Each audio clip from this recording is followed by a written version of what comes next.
No parents. No lifeline. Just me, crushed onto the asphalt by a speeding semi-truck on a delirious, blood-soaked night. The weapon used to hunt us down? Franklin's money. The fortune Felicity inherited and weaponized against us. Not this life. I am the wall. That piece of trash isn't winning this round.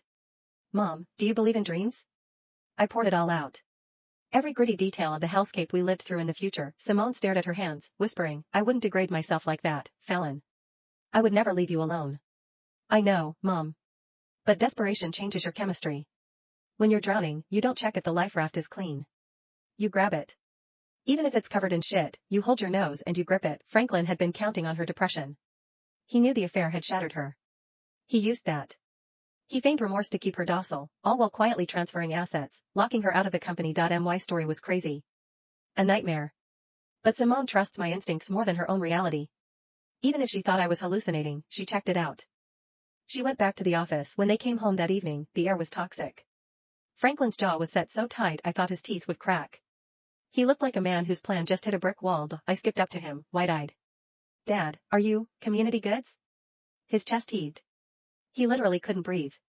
A vein throbbed in his neck. TikTok says cheating men are like community goods. It doesn't matter how much you want them, you don't bring them home because they've been everywhere.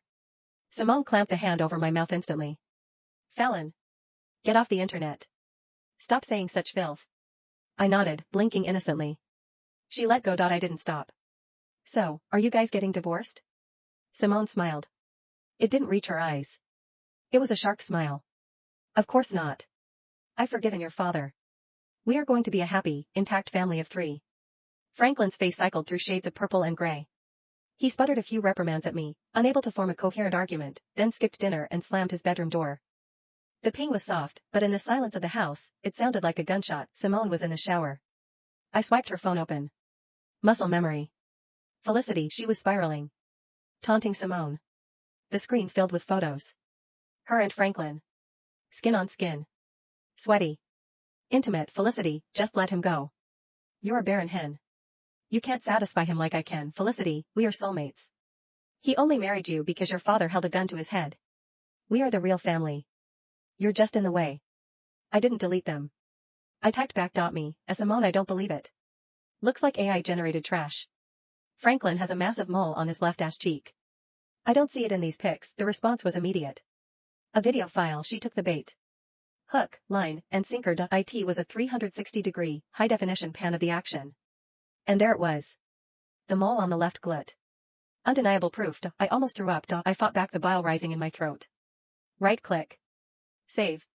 I logged into Simone's account, forwarded the raw footage to myself, and scrubbed the history. Dinner was a blur. I raced to my laptop. I imported the video and the photos.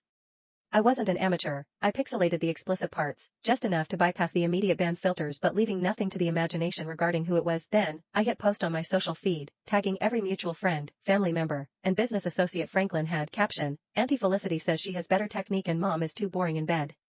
Now dad hates mom and wants a divorce. What do I do? I don't want to be a fatherless child. I sat back. I'm 9 years old. You can't send a 9-year-old to juvie for a Facebook post, right? Franklin was playing the emotional long game with Simone. Felicity was playing the pressure game. They thought they were the only ones calculating. I knew Franklin would be mad. I didn't expect him to go nuclear. The door slammed open. He didn't speak. He swung, the back of his hand connected with my cheekbone like a sledgehammer. Crack. My head snapped back. Point too small. White objects hit the hardwood floor with a hollow click. God, it burned. But compared to the memory of tires crushing my ribcage? Compared to the cold steel of a semi-truck grill? This was a mosquito bite. Simone screamed. It was a primal, animal sound. She launched herself at him. Her nails, usually perfectly manicured, became talons. She shredded his face. Red lines bloomed across his cheeks. He looked hideous. Delete it, he roared, shoving Simone off. Delete it now. I obeyed. I wiped the post. But the internet is forever. I'd left it up for a full night. The neighborhood gossip network, the bored housewives and the country club moms, had already screenshotted, saved, and forwarded it. Their efficiency was terrifying. I counted on it. Look at what you've raised. Franklin spat, touching his bleeding face. A little monster. He stormed out. I tasted copper. My mouth was filling up fast. Baby, oh my God, Simone sobbed, trying to scoop me up. We need a hospital. Now. I dug my heels in. I swallowed a mouthful of blood. No hospital, Mom. Teacher says if we're in trouble, we should find the police. Fallon, your face. Police. Now. I dragged her. She was a mess of tears and panic, but I steered us straight to the precinct. I held the blood in my mouth the entire ride. My cheeks bulged with it. We walked through the double doors. I saw her.